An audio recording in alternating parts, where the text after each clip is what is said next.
जय श्री झूलेलाल।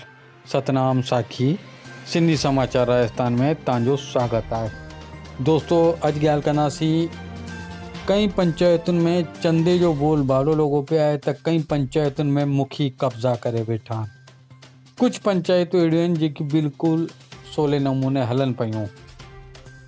दोस्तों, हिकिड़ी ख़बर असांजे सिंधी समाचार खे पतो लॻी, उन पुठियां असां वियासीं ऐं उन तहक़ीक़ात कईसीं त वाक़ई में हिकु पूज्य सिंधी पंचायत जे मथां 420 जो मुक़दमो दर्ज थियो आहे। जी हा, बिल्कुलु सही ॿुधियव तव्हां, 420 जो मुक़दमो दर्ज थियो आहे।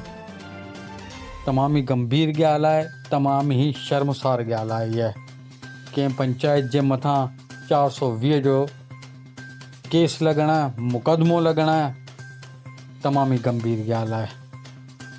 इन 420 वारी पंचायत जी असां जेॾीमहिल तहक़ीक़ात लाइ करे पुलिस में वियासीं त पतो लॻो कि वाक़ई में मुक़दमो लॻल आहे ऐं पुलिस जांच बि करे पई।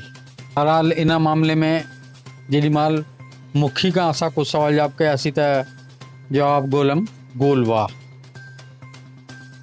कुझु शिकायतूं पहिरीं इन पंचायत जूं आयल आहिनि, 420 जंहिंजे मथां मुक़दमो दर्ज आहे।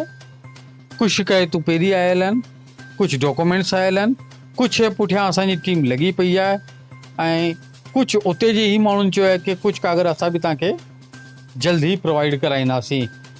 पूरे कागरनि सां गॾु, पूरे सबूतनि सां गॾु आख़िर केरु आहिनि इहे माण्हू जंहिं गड़बड़ जालो कयो आहे, गड़बड़ घोटालो कयो आहे।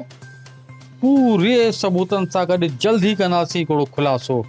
ॾिसंदा रहो तव्हांजो पंहिंजो सिंधी समाचार राजस्थान।